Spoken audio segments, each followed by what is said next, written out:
A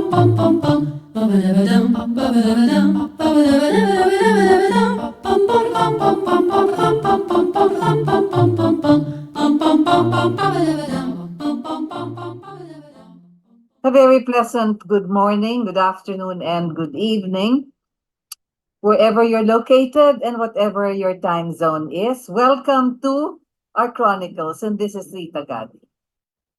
A week from now, or just a couple of days from now, we start the Catholic ritual of what we know as the Holy Week. It is not actually a ritual, it is a celebration of the passion and death of Jesus Christ. So now we would like to go into that particular year, which is the title precisely of our program, the year 33 AD.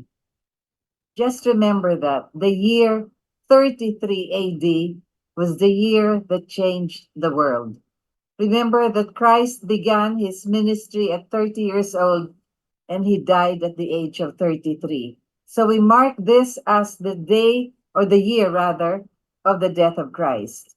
Before we go into the different episodes that commemorates Holy Week, let's first go back to Ash Wednesday, which is actually the beginning of Lent.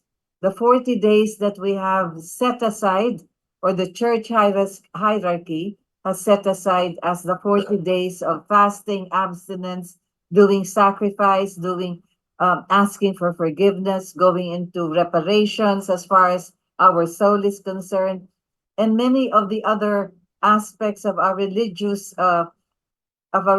ceremonies, which actually involve the care of the soul. So here we are at this particular stage, about the last week of Lent, and entering into what we know as the Holy Week. What is this 40 days anyway? So, 40, actually, 40 in Spanish, 40. In Venice, some time back, it was the quarantine of the ships that were about to dock in the port of Venice, and they called this the quarantine period. The boats, the ships could not dock right beside the harbor of the place, but they had to be out there into the in the sea, in the river, for 40 days. They had to be quarantined. That is to make sure that wherever they're coming from, they're not bringing with them any disease or any illness or whatever else could be part of the contamination of the city itself. Kaya doon nagkaroon ng quarantine. Diyan ang gagaling yung term na yon na quarantine. Pagka nung pandemic natin, meron din yan at sinasabi that we really have to be in recluse for a certain number of days. But the 40 days is what is significant. Those are the 40 days of Lent. So, yan patapos na. Time was that every Friday during the 40 days of Lent, we had to abstain from meat and we had to go into fasting. So that fasting means na konti lang ang kakainin, and there was a lot of sacrifice that we had to do. We had to go do works of mercy and several others. Hindi na masyadong nasusubaybayan ito at hindi na rin na isasagawa, sapagkat marami na ring ibang mga ginagawa na hindi na katumbas nung tinatawag nga na 40 days of Lent. Be that as it may, yan ang background. Yung 40 days na yan. Yan ang pagpapasok na natin dito sa Holy Week, pagpatapos na yung tinatawag nga na 40 days of Lent. Maalala nyo, tuwing linggo, sinasabi nga, this is the third Sunday, this is the fourth Sunday of Lent. Yan na, patapos na ang Lent. Yung period na yan kung saan sinimulan ito nung Ash Wednesday. Sa Ash Wednesday, doon tayo binigyan ng paalala not to sin anymore and to be able to know that we are dust and unto dust we shall return. So yung period na yan, mahalaga sa mga, hindi lang sa ritual, ngunit mahalaga sa tinatawag nga, the education and the cleansing of our spirits and our soul. So here we are just about to enter into the Holy Week. So subaybayan natin ito according to history. And that is why the title of our program is precisely the year 33 AD, Anno Domino, na yan ang pinakamahalagang taon sa buong istorya ng ating mundo. The most significant year of our world history. So what was that? Sabi nga dito that the AD 33 was a remarkable year by all accounts. It was dominated so far, if we look back into world history, it is dominated by two people. Dalawang tao ang lumilitaw dyan sa history. Hindi pa natin pinag-uusapan ang religious aspect niyan or theological aspect nitong 33 AD. Pag-usapan lang natin muna ano ang nangyari sa history. We must remember that at the time it was the Roman Empire that controlled Jerusalem, or all of this supposedly what we now call as the Holy Land. So it was dominated so far as world history is concerned, by two personalities. Isa doon ay isang Romano. One of them was a Roman and the other was a Jew. The emperor at that year, pag-uusapan din natin para malaman natin kung sino namumuno sa Roma at that time. Kaya malalaman natin yung mga utos ng emperor dito sa mga namamahala sa Jerusalem kung saan andon ang Jew na si Jesus. So ito si Tiberius, siya yung siya yung tinatawag na pinakamataas na rango ng Roman Empire. And the other one, he was the Roman. Tapos isa sa mga governors ni Tiberius, ito nabasa din natin sa ating Biblia, was Pontius Pilate. So Pontius Pilate was one of the governors of the entire Roman Empire that was in control then at the time of Jerusalem, at the time that Jesus also was preaching during his ministry, yung 3 taon ng kanyang ministry. So here we have the Roman Tiberius and the Jew Jesus. So here we have, for instance, well, I'm trying to portray them as best as I could para makita natin yung mga koneksyon sapagkat ito ay dalawang hari. Tiberius was the king of the political world and Jesus was the king of the spiritual world. Ngunit hindi nila tinitingnan. The Roman Empire, the Roman emperor, the Roman officials did not see Jesus in a theological aspect. Tandaan ninyo yan. Ang tingin kay Jesus, kasi tinatawag nga the King of the Jews, siya yung nagbibigay ng mga lectures, mga preaches, mga parables, nag-iikot, at ang dami-daming taong ang sumusunod sa kanya. Kaya parang sinasabi ng mga Romans that he could be a threat. At yan na nga ang susubaybayan natin. Sapagkat bakit ba siya dinakip? Bakit ba siya hinuli ng mga Roman soldiers? At bakit siya ipapako sa krus? We must begin to understand how important that is as far as what crime did Jesus commit that he will have to be arrested.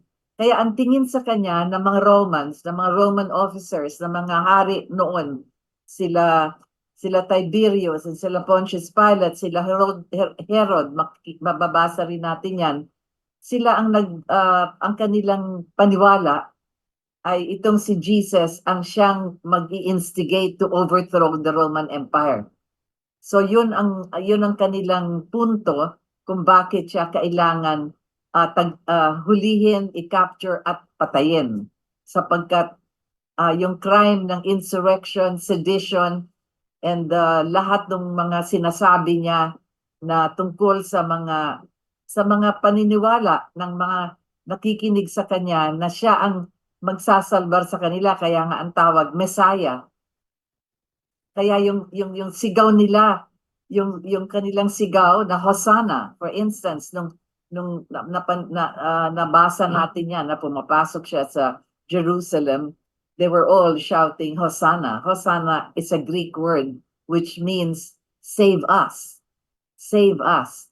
So that phrase reverberates throughout the streets, throughout the crowd, throughout the people, and that is how the Romans thought that was how Jesus would be overthrowing the Roman Empire. So be that as it may, We will talk about that a little later. But right now, yun ang background na yan. Ito naman si Pontius Pilate. Sino siya? Si Pontius Pilate nakatira doon sa isang lugar na ang tawag Caesarea Maritima. Napakagandang architectural palace ito at that time.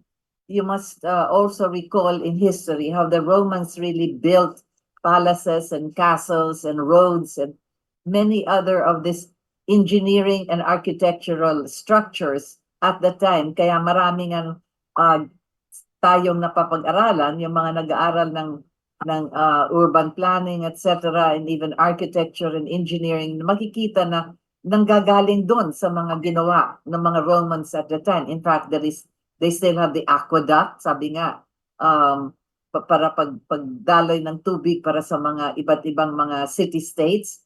Meron sila ng Appia Way, yung sinasabing mga karsadang tinayo nila, na hanggang sa kasalukuyan ay ginagamit pa. Dinaanan ng milyon-milyon ng tao, dinaanan din ng mga kabayo, dinaanan ng mga chariots nila, yung mga kanilang sinasakyan at the time, pero hanggang ngayon ay ganun pa rin. It is the same as it was then. Meron ngang nagpakita ng Appian Way, yung mga ginawa ng mga Romans at the time, about 2,500 years ago. At sinabi nga na at the time, they did not have road engineers and architects and urban planners and public works experts and so forth. Pero ang tibay ng kanilang ginawang mga lansangan. If you look at that compared to our roads today, well, our roads here anyway, in our country, you could say that ang layo ng comparison because now we have all of these engineers and all of these experts in road making.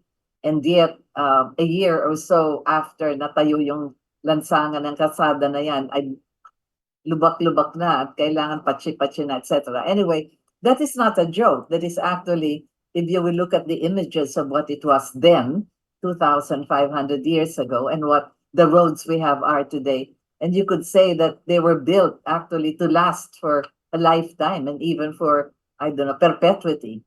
So those were the Romans, and they had several structures, palaces, castles, buildings.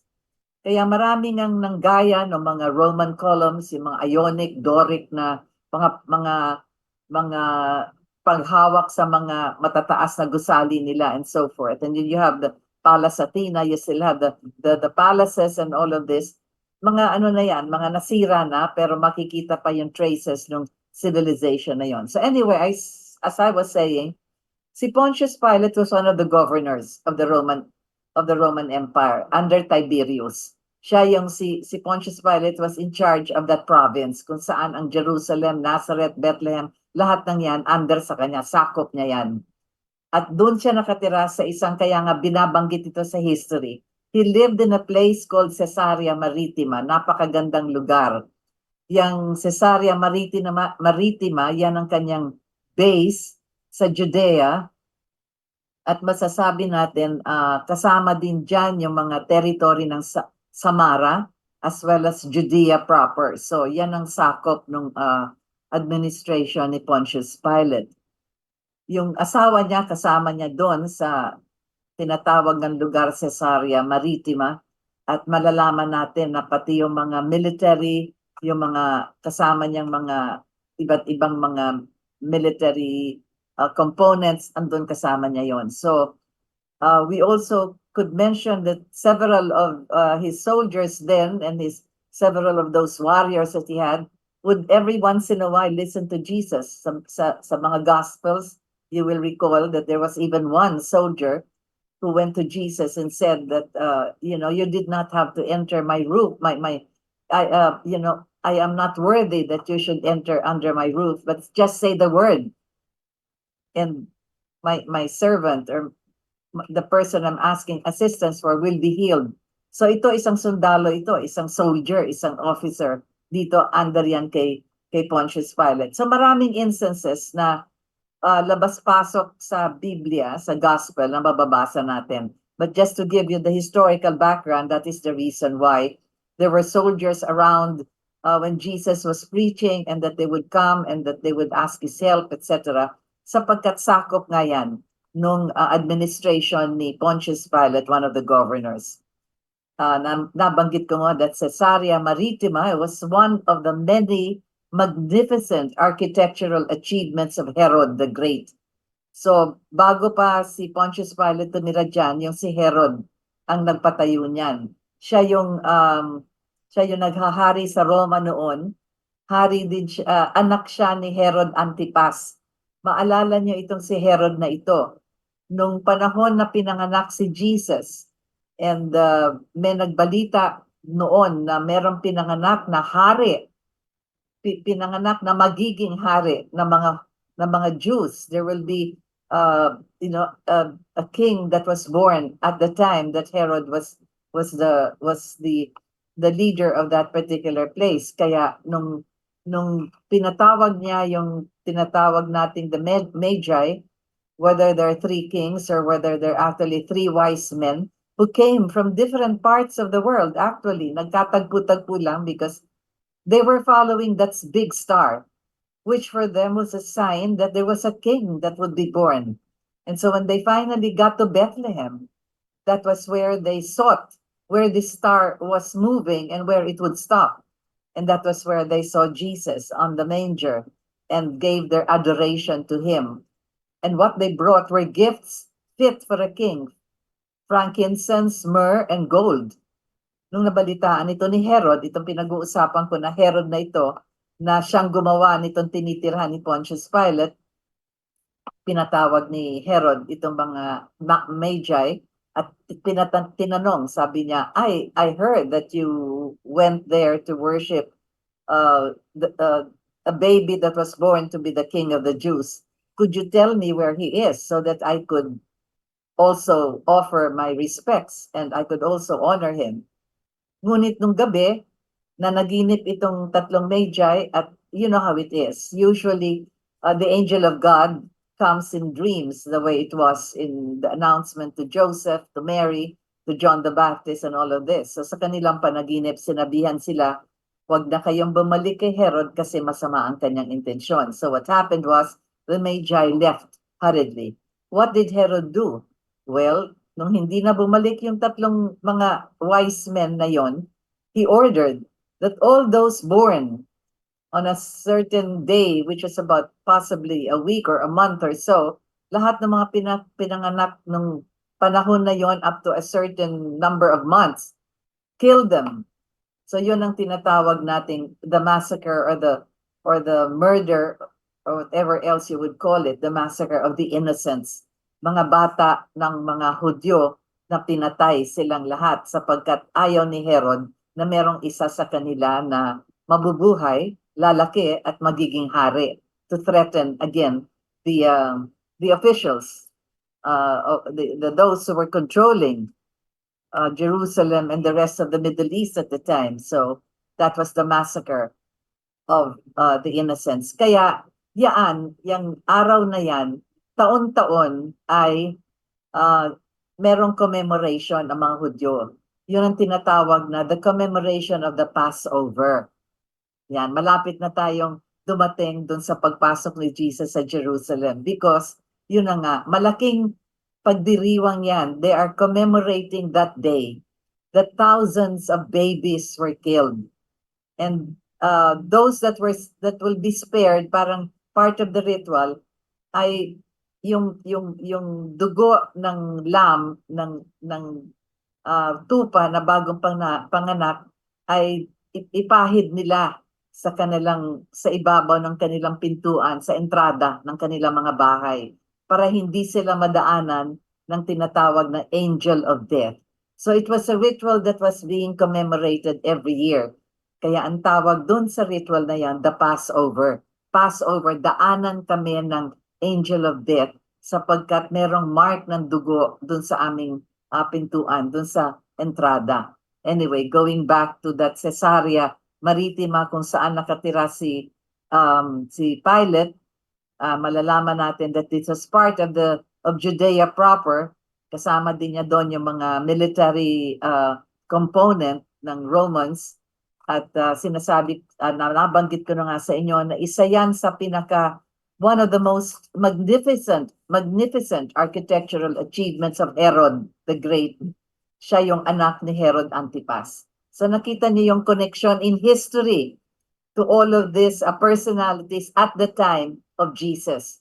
At the time when Jesus was actually moving all over Jerusalem, Galilee, and all of those places, preaching the gospel of love and preaching the gospel of salvation of and many other things in as part of his ministry, including the healing of the sick, the raising of the dead. Alam natin yan, mababasa natin lahat yan sa gospel. So, malalaman din natin na itong Roman administration, well, when the Roman administration originally came to Judea, it had appropriated that place of Pilate, Caesarea Maritima, as the headquarters. So yun ang headquarters dun sa lugar na yan sa Judea. And it was here that Pilate spent most of his time under the Roman administration. It was Herod Antipas, na kwento ko na nga sa inyo, anak ni Herod the Great, na nagtayo niyang magandang gusali na yan. It's a palace, it's a place, it's a compound. Ang tawag nga dyan, Caesarea Maritima. Hirap i-pronounce, ano? Kaya doon makikita natin na every year every year they celebrate the Passover, precisely. And the Passover period, ay nako, talagang binabantayan na yan ng mga sundalo. The soldiers and the military of the Romans were watching this because malaking celebration yan. It actually presented hazards for the Roman peace, because they were always afraid kasi itong mga Jews, they could rebel at any time. So they were particularly watching celebrations like this, like the Passover. And that's, usually the population of Jerusalem itself would grow to many thousands and thousands, because pilgrims from all over the place would be coming to Jerusalem precisely to commemorate that day. So you have something like, at the time, malaki na yung 100,000, 120,000, malaki na yan. That's already equivalent to the millions that we have today. So that was how, at least, you have 120,000 pilgrims, and that would double every time the Passover was being commemorated. So that is something that the Roman soldiers and the Roman military were really guarding, because at any time there could be violence, and there could be insurrection, or they could be overthrown. So, again, just to give a background of Pilate, he was one of the emperor's lieutenants, and he was appointed there as the governor of Judea. And marami siyang mga gwardya doon, precisely because doon nagtitipon-tipon yung mga Jews at the time, precisely increasing in number because of the preaching of Jesus Christ as he was going around that area in Judea. So, here we are now, other personalities. Alala nyo si Antipas. That was also mentioned in the Bible. I just want to give a background again of all of these personalities at the time. This is history, wala pang theology dito. So you have there Antipas. He was also appointed by Rome to rule over the territories of Galilee and Perea in Palestine, that particular area now in Palestine, which is the subject of what is happening in Gaza between the Palestinians and the Israelis. So there you have it. You had Antipas at the time. This was AD, from 20 BC to 33 AD, andyan yan si Antipas. Siya yung isa sa mga andun sa lugar na yon sa Galilee and so forth. Alam natin yan from the Bible, so I just want to mention this person because siya yung, he actually had several projects for Tiberius, and that is why that particular place was made the capital and the headquarters, because dun sa Jewish history, malalaman natin na marami yung mga structures kung saan diyan naging framework ito ng, at the time of the Greeks later on, and of course several of the structures, because it was midway between Perea and Galilee. Naalala niyo yung mga nagrarally for Palestine from the river to the sea, yan. From the river of Galilee down all the way to the Mediterranean Sea. Ito na yung mga pinag-uusapan na nababasa natin sa kasalukuyan at nangyayari sa kasalukuyan na nung unang panahon ganong kahalaga yung mga lugar na yan. Okay, so you remember also, kaya nabanggit ko itong si Antipas sapagkat kamag-anak siya nung yung half-brother niya na gustong gawing asawa yung kanyang yung asawa ng kanyang brother-in-law na hindi pinayagan ni John the Baptist at the time. Because they knew that John the Baptist was one of the preachers. He was the precursor of Jesus Christ. So nagalit, pinatawag si John the Baptist at he was imprisoned precisely because he objected to the brother-in-law of Antipas, who wanted to marry the wife of his brother-in-law. So because because it was not allowed in the Christian, I mean not that wala pang Christianity noon. It was not allowed in the teachings of Christ, and John the Baptist is precisely objecting to it. Kaya kinulong niya itong si Antipas, kinulong niya si John the Baptist. Ngunit yung anak naman nung babaeng gustong pakasalan ng kanyang brother-in-law, yung si Salome. Again, we read this in the Gospels, in the Bible. She was there and she was dancing quite, seductively. So, medyo na-attract si Antipas dyan and so forth. And so, tinanong nga niya, kasama niya dyan si Herod na gusto ngang lumaban sa batas. Kaya sinabi na, okay, Salome, kasi ang ganda ng sayaw mo, I can give you anything. You want a palace, you want ang sabi ni Salome kasi yung nanay niya na hindi parang gusto ni John the Baptist na ipakasal sapagkat nga parang adulterous yon. So sabi nung Salome na binulungan siya nung kanyang nanay, ask for the head of John the Baptist. So yan ang koneksyon nitong si Antipas, si Herod, and the execution or the beheading of John the Baptist. It was because of the desire of this woman who would not be allowed to marry because it could be an adulterous kind of a marriage. Kaya sa galit ng babae, sinabi niya sa kanyang anak, yung anak na nagsayaw doon, ask for the head of John the Baptist. And we know already what happened. That was the beheading of Saint John the Baptist. So doon natin makikita how it was.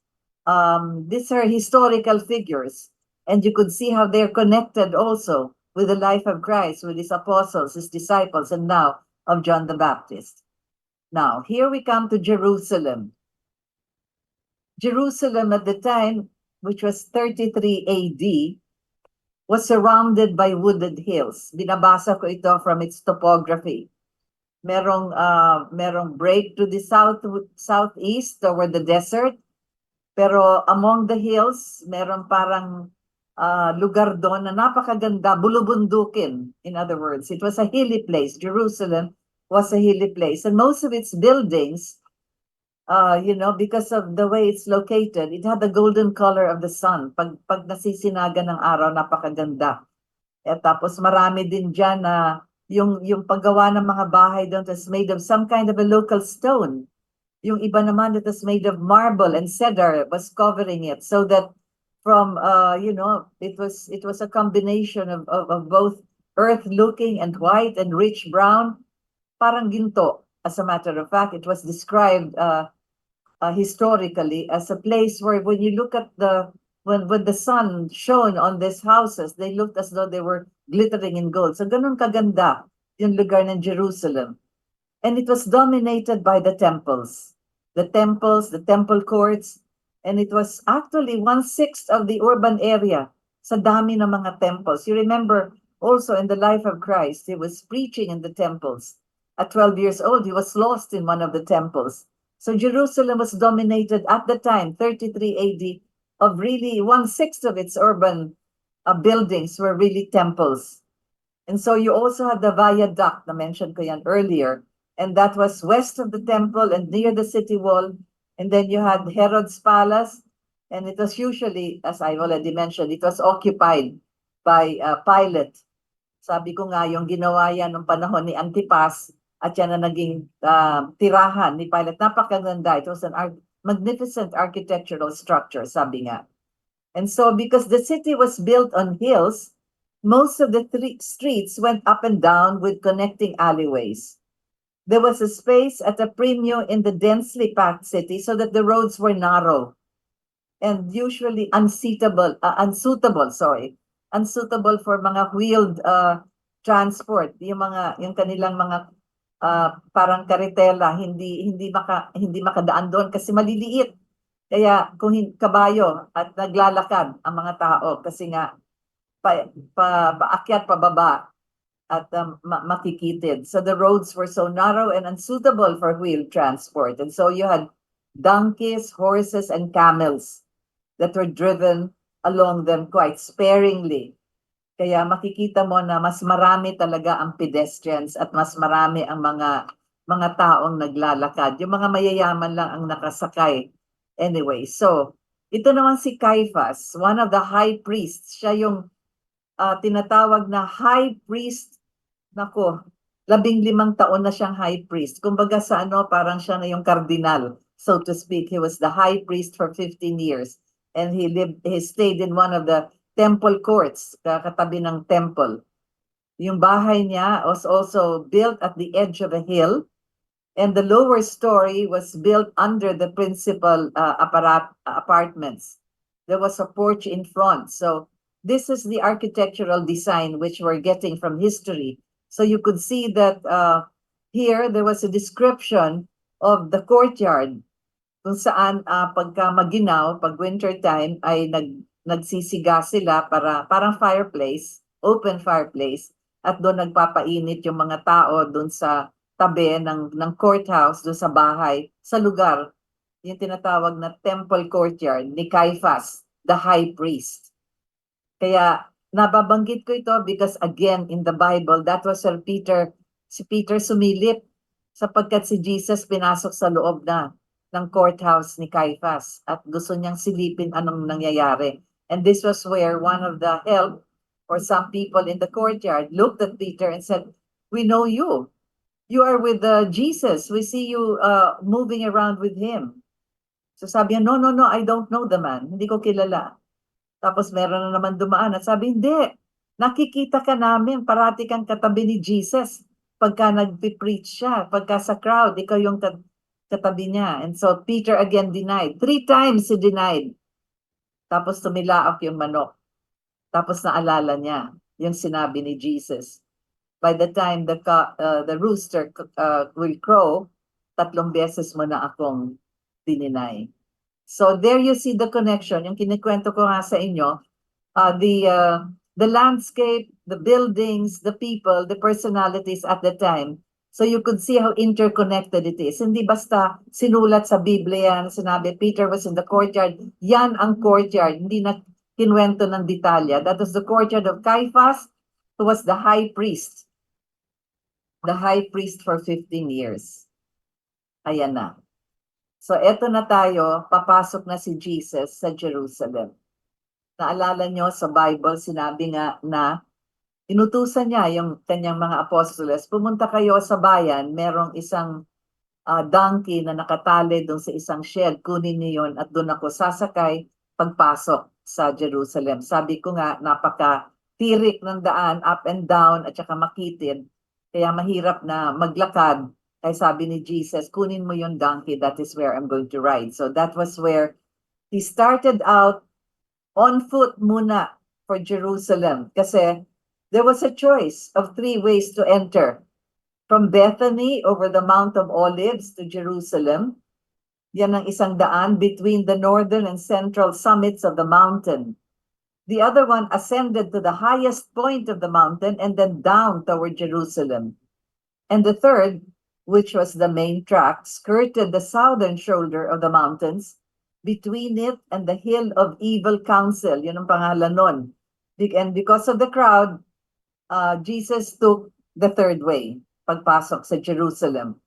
And that was the easiest route. And soon after leaving Bethany, yun na, pumasok na sila doon. Doon nakikita yung, meron doon fig gardens, naalala nyo, This is a description of the physical way that Jesus passed historically. But in the Bible, we also have the mention of a fig tree na walang bunga, that Jesus said na you are cursed for not having to bear any fruit, which was actually a symbolic way of saying na kailangan matuto kang may gumawa ng mabuti. You have to bear fruit. So that was how it was then. So you had the procession. They were mostly made up of pilgrims coming from Galilee. And that was where Jesus was very well known. Madalas siya magturo doon. And so he went down, and that's that matirik na daan that as they're describing it here historically, it was the Kidron Valley down the slope towards Jerusalem. It was really quite steep, and then finally entering the green slopes of the valley down to where he entered Jerusalem. And that was where the people were shouting when they saw him, waving their palms. They plucked the palm leaves and the palm trees, and just to say hello and welcome Jesus. And they were all shouting, Hosanna, Hosanna, which actually means save us. And so there, the Pharisees, yung mga Pharisees and scribes could hear, ay nako, ano ba yung sinisigaw ng mga tao? Ito na yung tinatawag nilang King of the Jews. And so that was how Jesus was coming near to the city across the valley from him. He was heading into the, what they call the gates, entering Jerusalem. At doon siya tumigil saglit at sabi nga, napaiyak. At anong sabi niya? Not one stone will lie upon the other stone, and this will all be razed to the ground. Parang yung na-predict niya yung mangyayari sa kanya at yung mangyayari sa temple, which actually happened historically and physically. So, diyan natin nakita yung pagpasok. So, next Sunday, as we commemorate Palm Sunday, you would now have an idea what Jerusalem was in 33 AD. Kaya ko binabanggit yan para malaman ninyo yung pagpasok doon. So anyway, maraming tao sa Jerusalem, punong-puno na naman yung mga restaurant, yung mga hotel, what you call it, the inn, etc. Ngunit meron ng nahanap yung mga apostles dun sa isang lugar na kaibigan din nila at nakikinig din kay Jesus. At dun sa lugar na yon, sa ilalim, parang restaurant nga, mga lamesa, mga tao doon, 2-3 ma-accommodate. Pero 12 ito na mga apostoles, malaki. For them, that was already a big group. Kaya sa second floor sila pinaakyat. Now, here we have the commemoration of the Last Supper. Yan. Nag-iintay sila para sa kinaumagahan kung saan magdiriwang nga yung Passover na yan. So in the evening, they were already there. Dumating si Jesus kasama ng mga apostles. Yung sa the second floor actually, we have the portrait or the image of the Last Supper, which was painted by Leonardo da Vinci. Yung nakaupo silang lahat, nakaharap sa atin. Parang merong kumukuha ng retrato nila kasi lahat sila nakaharap sa atin. But that was not how dinners were usually done or served during that time. Noon, walang mga lamesa pagka ganyang kadami ang nagtitipon-tipon. May mga malalaking unan. There were big pillows on the floor. And they sat on the floor, and that was where food was served. Kaya nga kinailangan na bago pumasok doon before they entered the room, the servants had to wash their feet.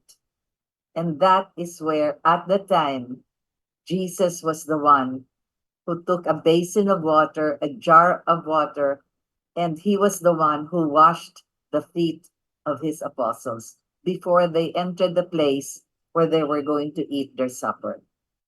At sabi nga niya, kagaya ng sinabi rin niya tungkol sa Last Supper, you shall be doing this also in your lifetime, and do this in the memory of what I am doing now.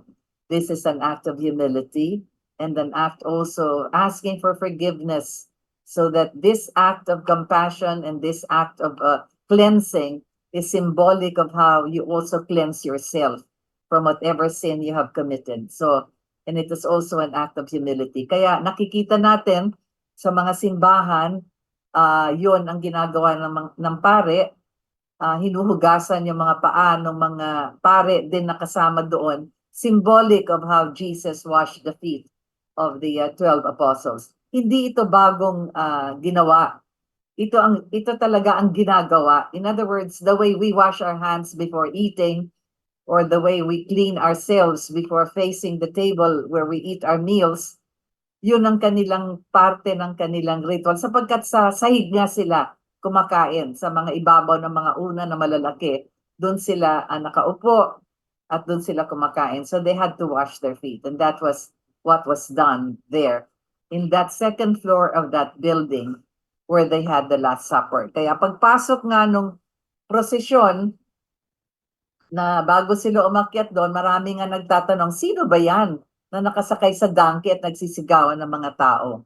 So that is where you had the procession when it was nearing the walls of the city, and then you had the other people coming in for the celebration of the Passover who have not heard of Jesus, because most of them were really Galileans and all of those na within the neighboring towns and cities. So they were asking, who is he? So, yun na nga. Kaya lalong dumami ang tao sapagkat sabi nga nila, sino yon? And they were shouting, Son of David, Hosanna. Son of David, save us. So, that was how it went. So, yun na ang sinasabi natin na pagpasok ni Jesus. Alam na nyo ang nangyari pagkatapos noon. Hindi nga ba ang nangyari ay nag-Last Supper at nabanggit nga ni Jesus during that supper, one of you will betray me. So they all started asking, is it I, Lord? And so forth. And it was Judas who left. And they thought that Judas left kasi siya may hawak ng pambayad dun sa kanilang kinain at dun sa lugar kung saan sila naroroon. So they did not find anything new or anything strange with that. And then, of course, there could have been other other dialogues that ensued during the time. But the most important was when Jesus broke the bread and gave it to his apostles and said, this is my flesh, and drank the wine from the cup and said, this is my blood, and you will do this in my memory. So there we have the first Eucharistic celebration that was there in the second floor of that house. Yung may-ari ng bahay, mayaman kasi malaki yung kanyang lugar. And pagbaba mo dun sa bahay, andun yung kanyang Garden of Olives. Gethsemane ang pangalan. So if we read the Bible and we come across that word Gethsemane, let us remember that that was the place below the second floor where the apostles and Jesus went down to go into that Garden of Olives, because Jesus said, let me meditate. Kasi alam na niya ang mangyayari. Alam na niya yung pagdakip sa kanya at lahat ng yon, yung kanyang crucifixion and so forth. So sinama niya yung tatlong apostoles niya, halika kayo, magdasal tayo, come and join me. Kabusugan siguro ng mga tatlo, sumama sila, ngunit after a while, nakatulog sila. But it was Jesus who went into that Garden of Olives. And it is called Gethsemane. Gethsemane means olive press. Ibig sabihin, doon nila pinipiga yung mga olives para gawing oil. So we have olive oil. Ngayon, parang sinasabi nga, virgin olive oil, lahat na yan na ginagamit natin sa pagluto, yan ang pinakamagaling, yan ang hindi masyadong cholesterol and all of that. But if we can only be reminded of what the olives could mean as far as our religion is concerned, dun yun ang lugar sa Garden of Olives, sa Gethsemane, ang pangalan nga ng lugar na yon kung saan si Jesus nagdasal saglit. And you remember what he said. He was sweating under the moonlight, parang yung kanyang sweat, it was described as almost like blood flowing. And that was when he was crying, and Lord, if only you could take this suffering away from me. Kasi alam niya ang dadaanan niya. At as a human being, half human, half God, he knew how it would feel. But then again, after that, he said, but not my will, but thine be done. And so how important those words are, that we repeat them as we read them, and we somehow call it out likewise whenever we go through a certain sufferance or there is some difficulty or some problem that we are going through, and we ask the Lord, Lord, help me, spare me from this problem, deliver me from this sickness, deliver me from this that I am going through. But then you must say afterwards, but not my will, but yours be done. And so you offer it likewise to the Lord, exactly the way Jesus offered also his suffering to his God, the Father. He himself knew and could feel what it was to go through the flagellation, the crowning of thorns, the throwing of stones, and all this, all the humiliation, all the suffering, what he had to go through for our salvation, for our sins. Can you imagine? To die for us, to suffer for us. So yun na lang isipin natin. Kaya nga ngayon, pag sinasabi na merong mga kamag-anak, kaibigan, anak na naghihirap, nagkakasakit, o kaya ay pumanaw na, Lord, bakit? Bakit mo siya kinuha? Bakit ganito ang nangyari? Ang tawag nga doon, redemptive suffering. The suffering to redeem those who are in sin, to save those sins that are not being saved. Yun ang tawag doon, redemptive suffering. That's exactly what Jesus went through in the Garden of Olives. Lord, take this away from me. I cannot bear it. But not my will, but yours be done. So these are the thoughts that we go through, and I'm trying to relate them to you historically and spiritually. All throughout, na kwento ko lang yung history nito. Tandaan ninyo, ang mga Romans na siyang nagsentensya kay Jesus, hindi siya sinentensyahan because he was a criminal. He was not a thief. He was not a murderer. But he was one suspected of leading the Jews to overthrow the Roman government. Insurrection, rebelde siya. And that is the greatest crime. Kaya nga, kailangan i-crucify. Kasi yung mga iba, kinukulong lang o pinaparusahan lang ng flagellation, hinahampas-hampas lang sa pillar, para yun na yung kanilang punishment. Huwag ka na ulit magnanakaw, ha? Huwag ka na ulit papatay ng tao. Ngunit, sa insurrection, pagka ikaw ay tumayo para labanan mo the great Roman Empire, itong mga Roman officials na ito, sila Tiberius, si Pontius Pilate, yan, sila Herod, lahat yan. Aba, kailangan malaki rin ang parusa sa iyo. The greatest punishment for the greatest crime, which is crucifixion. Kaya si Jesus ay pinako sa krus. At yung mga tabi niya, yung sinasabi nga, hindi rin mga magnanakaw yan na ordinaryo. Napagbintangan din na sumasama sila sa tinatawagan the rebellion of Jesus to overthrow the Roman Empire. Ngunit nangyari yan. Without any arms, without any soldiers, without the military, Jesus was able to conquer the world with his teachings and with his love.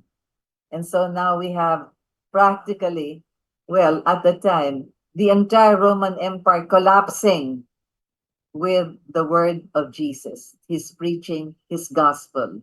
And that is the Catholicity of the religion, the universality of the religion, the spirituality of the religion. Tinamaan talaga sa puso at sa kaluluwa.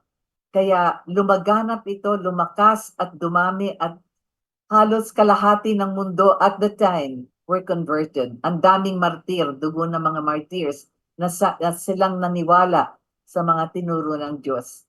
Kaya doon natin makikita kung gaano kahalaga yung pinagdaanan ni Jesus hanggang sa nadakip siya doon sa Garden of Olives. Hinalikan siya ni Judas. Bakit? Sapagkat hindi siya kilala ng mga sundalong dadakip. Kaya sinabi ni Judas, yung hahalikan ko, siya yon. And from there, he was brought, ayan na. Dinala na dyan kay Caiaphas. Nabanggit ko sa inyo kung sino siya. High priest of 15 years. At doon talagang napakalupit ng ginawa sa kanya. Pinagkahampas siya, tinali siya sa pillar. Yun ang the flagellation, the scourging at the pillar. Pagkatapos, ano pa, he was humiliated. Hari ka pala, salbigyan ka namin ng corona. So they got thorns. At yun ang kanilang pinatong sa ulo niya, a crown of thorns. Sinuotan siya ng robe, yung purple robe. Ayan, gusto mo maghari-hari, hari-harian, ayan. So you could see that they had nothing to do with the theological teaching, not the theological aspect of the captivity and the death and the punishment of Christ. It was the political aspect that they were after. Kasi Pontius Pilate sa simula, sabi niya, I find no guilt in this man. Naghugas pa ng kamay, hindi ba? Sapagkat hindi niya makita kung paano ito, how will he overthrow the Roman Empire? Wala ngang sundalo, wala ngang espada, walang dalang military arm. And that was the reason he saw it from the political side of it. Pero ang sigaw ng mga tao, crucify him. Bakit crucify him? Hindi sinabing kill him. Hindi sinabing flagellate him. Hindi sinabing imprison him. What did they say? Crucify him. Again, because I mentioned that crucifixion is the severest punishment for insurrection, for somebody who goes against the Roman Empire. Crucifixion.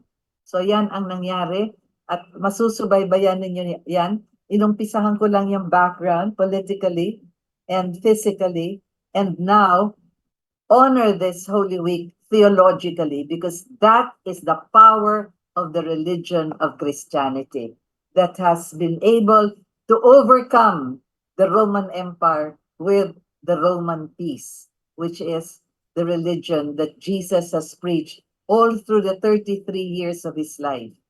Kaya mahalaga yung 33 AD sa alas 3 ng hapon, kung saan yung sinabi nga, patay na ba siya? Nakasabit siya sa krus. Is he dead? So there was a soldier on horseback who pierced his heart and water already flowed. And then he said, yes, he's already dead. The last word of Jesus on the cross, consummatus est. It is finished. And then there was a big earthquake. And there was darkness, a total solar eclipse. And then the curtains of the temple was torn in half. That was 33 AD, the year that changed the world. So as we enter the Holy Week, bear in mind both the historical, political aspects of this that we are commemorating, but most importantly, the theological aspect, which is the teaching of Christ. And it boils down only, or it just goes down, and the essence of which is just one word, love. Love one another as I have loved you. Yun lang ang kanyang tinuro. Hindi na pinahaba-haba pa sa lahat ng kanyang mga diskurso at sa lahat ng kanyang mga kwento, sa lahat ng kanyang mga parables. Love one another as I have loved you. So then, that is the story of what we will be commemorating at the start of Holy Week. The entrance into Jerusalem, the Last Supper, the meditation in the Garden of Olives, the captivity of Jesus, the trial before Caiaphas the high priest, and then after that, the way of the cross to Calvary, the hill of, dun siya, finally, his crucifixion. And after that, on the third day, he rose again.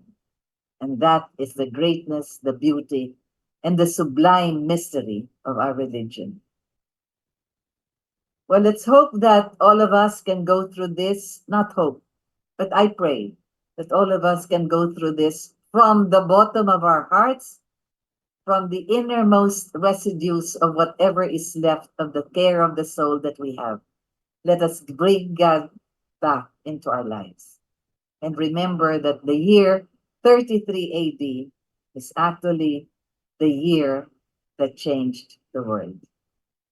Thank you very much for having joined me. This is Rita Gadi, and this has been our Chronicles.